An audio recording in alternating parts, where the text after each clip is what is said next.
ating topic ngayon. Pwede ba natin basahin sabay-sabay?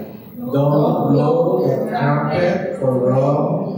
Sa Tagalog, huwag gamitin ang trompeta sa maling paraan. Huwag gamitin. Ano ba ang trompeta?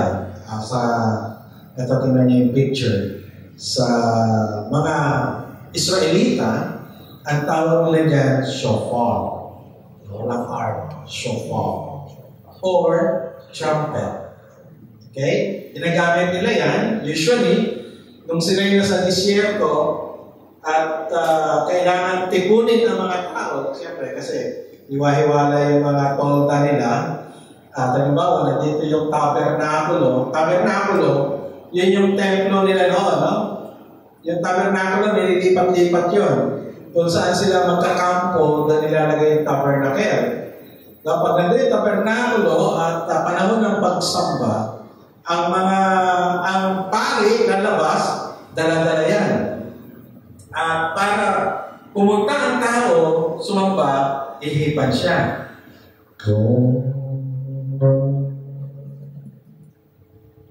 Narinig ng mga tao, maglalapitan. Okay? Ibig sabihin, ang gamit nito, pantawag sa pagsamba. Okay, kaya tayo tatawag na call to worship. Ang call to worship natin yung verse. Pero noon, trompeta. Pag narinig yun, handa na sumamba. Okay? Ready na to worship God. Pero, ito yung mali. Maganda sana ang gamit nito.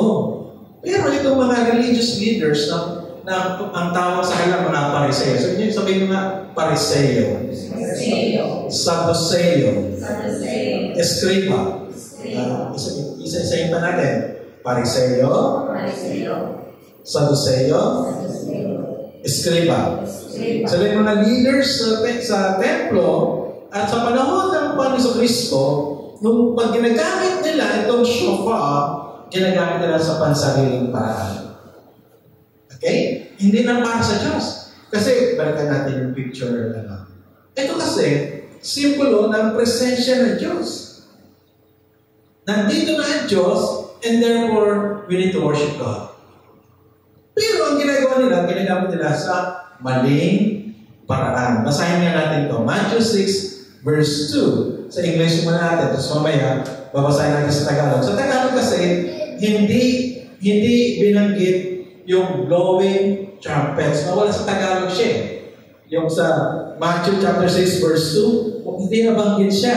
Sa English, nabanggit. So let's read together sa English version. Okay, let's read. When you give to someone in need, don't do as the hypocrites do, blowing trumpets in the synagogues and streets to call attention to their acts of charity. I tell you the truth, they have received all the reward they will ever get. Kung tayo magtatagalog nito, sabi nga, kung kayo ay magbibigay sa nangangailangan, huwag kayong tumula sa mga ipokrito o sa mga mapagpakitang tao. Dahil ginagamit nila ang trompeta sa sinagoga at mga kalsada para tawagin ang pansin, tumawag ng pansin ang kanilang mga gawang pagkakaloob o pagtulong. Sinasabi ko sa inyo, tinanggap na nila ang kanilang gantimpala, natanggap na nila ang kanilang gantimpala. So, ganun ginagawa nila. Instead na, go-worship. Hindi. Lapit ang mga tao. Sabi ng mga tao, go-worship na kami. Pero ibig sabihin pala ng Pariseo, manood kayo sa akin. Okay? Yan ang ibig sabihin ng mga Pariseo. Dapat ganito ang gamit niya. Yan, ganyan. Ang tawag nito ay waiting wall. Diyan sila nag-pray. Pag tumugtog yung Pariseo, yung pari, yung priest, na shofar, ang mga tao magtitipon. No? Magtitipon para mag-worship, magtitipon para mag-pray, no? Magtitipon para sa Diyos.